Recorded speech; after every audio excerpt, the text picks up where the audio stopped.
आज हम बात करेंगे डायरिया के बारे में।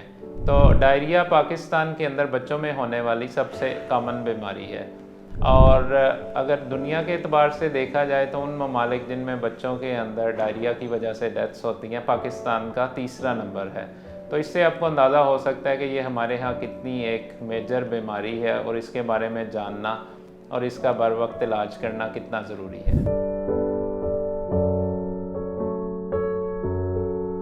अस्सलाम वालेकुम जी, मेरा नाम डॉक्टर अज़हर है और मैं सर्विसेज अस्पताल में बच्चों के शोबा में बतौर एसोसिएट प्रोफेसर काम कर रहा हूँ और शाम के वक्त मैं DHA में IMC हॉस्पिटल और काजी हॉस्पिटल टेम्पल रोड पे प्रैक्टिस करता हूँ। तो अगर हम डायरिया की बात करें तो हमें ये जानना ज़रूरी है कि डायरिया होता क्या है या कब हम कहेंगे कि बच्चों को डायरिया है। अब कुछ बच्चे नॉर्मली भी दिन में 2-3 दफ़ा स्टूल पास करते हैं, कुछ 2 दिन के बाद करते हैं, कुछ 3 दिन के बाद करते हैं। तो ये एक नॉर्मल स्टूल पैटर्न या बाउल पैटर्न है। अगर बच्चा एक दिन के अंदर 3 या 3 से ज़्यादा लूज़ या पानी वाले पखाने करे या जो कि उसका नॉर्मल पैटर्न है उससे ज़्यादा वो वाटरी हो गए हैं या उनकी कंसिस्टेंसी ज़्यादा लूज़ हो गई है, तो इसको हम डायरिया कहते हैं।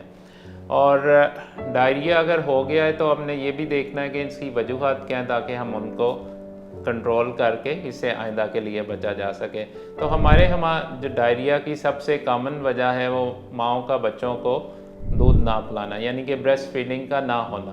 तो पाकिस्तान में तकरीबन 37% माएँ बच्चों को दूध पिलाती हैं, वो भी सिर्फ 6 माह तक। तो एक तो वजह ये हो गई। दूसरी वजह हमारे यहाँ साफ़ और शफाफ पानी की दस्तयाबी है।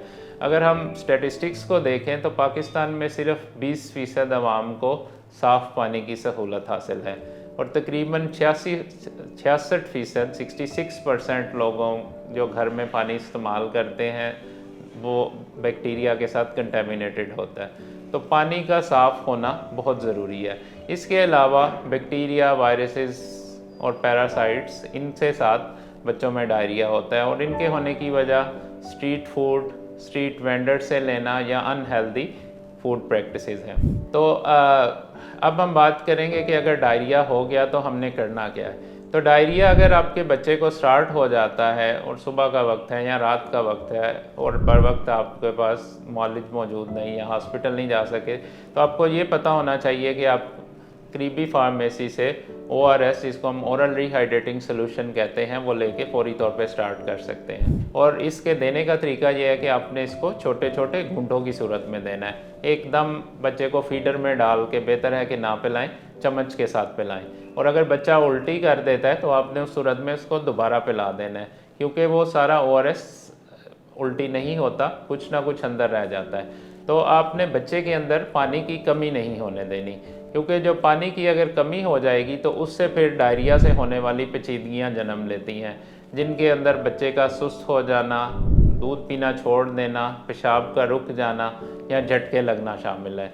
तो आपने ORS लाजमी पिलाते रहना है, जिससे आप उसकी डायरिया से होने वाली, जैसे मैंने पहले जिक्र किया कि अमवात होती हैं, तो उनकी मेन वजह यही होती है पानी की कमी। तो आपने बच्चे के अंदर पानी की कमी नहीं होने देनी। अच्छा, अब डायरिया हो गया, आपने बच्चे को ORS भी दे दिया, अब साथ आप और क्या स्टार्ट कर सकते हैं कि बच्चे का डायरिया जल्द रिकवर हो जाए या आपकी हॉस्पिटल विज़िट बच जाए। तो उसमें जैसे आपने अपनी नानियों, दादियों या हर घर में बड़े हम लोग आपको यकीनन मशवरा देंगे, बच्चे को केला खिलाओ, खिचड़ी खिलाओ, दही दे दो। तो केला और खिचड़ी तो बहुत फ़ायदेमंद चीज़ है। अगर बड़ा बच्चा है 6 माह से, तो आप उसको केला और खिचड़ी खिला सकते हैं, दही भी दे सकते हैं। अब दही कौन से वाला देना? दही जो फ्रेश योगर्ट होता है, जो घर में जमाया जाए, उसमें नेचुरल प्रोबायोटिक्स होते हैं इन अबंडेंट क्वांटिटी। अगर तो वो अवेलेबल है तो वो तो बेस्ट चीज़ है। और अगर आपके पास फ्रेश दही, और वो इसमें अहम बात यह है कि आपने बाज़ार से ला के, जो जिसको हम कहते हैं पलवान का दही, वो नहीं खिलाना, क्योंकि वो अगर साफ़ नहीं है तो उससे डायरिया वर्सन होगा और बच्चा और ज़्यादा बीमार हो जाएगा।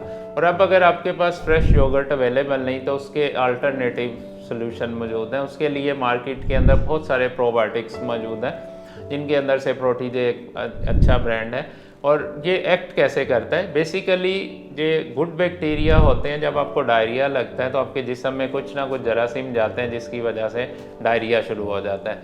अब डायरिया जब हो गया तो वो जरासीम मल्टीप्लाई करते हैं और इन्फेक्शन करते हैं और उसकी अलामात आती हैं। तो जो प्रोबायोटिक्स हैं बेसिकली ये जाके जो जरासीम अंदर हार्मफुल बैक्टीरिया गए होते हैं, उनकी जो इंटेस्टाइन्स हैं, अंतड़ियाँ, उनके साथ उनको लगने नहीं देते, क्योंकि अगर वो अटैच होंगे, अब्जॉर्ब होंगे तो फिर वो अपना, तो जब वो लगेंगे ही नहीं और साथ ये ऐसा इन्वायरमेंट क्रिएट कर देते हैं जिनमें उनकी ग्रोथ नहीं होती। तो दो तरीक़ों से, एक तो ये उनकी अटैचमेंट को रोकते हैं, उनकी ग्रोथ को इफ़ेक्ट करते हैं, और एक हेल्दी एनवायरनमेंट क्रिएट करते हैं जिसमें आपके गुड बैक्टीरिया ग्रो करते हैं। तो इस तरीके से ये असर करते हैं। फिर इसके अंदर एक क्वालिटी ये भी है कि ये इसके अंदर जो 3-4 कॉमन रिसर्च प्रूवन बैक्टीरिया हैं वो इसके अंदर सारे शामिल हैं। इसका टेस्ट बहुत अच्छा है, तो बच्चे वॉमिट नहीं करते। तो आप ORS के साथ बच्चे को प्रोटीन जे साशे भी डेली बेसिस के ऊपर स्टार्ट कर सकते हैं। और इसके साथ साथ आप बच्चे को, अगर बच्चा बड़ा सॉफ्ट डाइट दें, केला, खिचड़ी, तो अगर आप इन चंद हदायत पे अमल करें तो आप अपने बच्चे को एक तो सेफ़ रख सकते हैं, और हो सकता है कि आपको शाम को डॉक्टर के पास या दिन में हॉस्पिटल भी विज़िट ना करना पड़े, और इसी ट्रीटमेंट के साथ बच्चा 2 से 3 दिन के अंदर बेहतर हो जाए। तो उम्मीद है कि ये कुछ बातें आप इनसे मतलब गाइडेंस मिली होगी, और ये आपको आप आइंदा आपके बच्चे में डायरिया होने से बचाएंगी भी, और अगर हो जाता है तो उसमें क्या करना है उससे बारे में भी आपके पास अब इंफॉर्मेशन है। बहुत शुक्रिया, थैंक यू सो मच।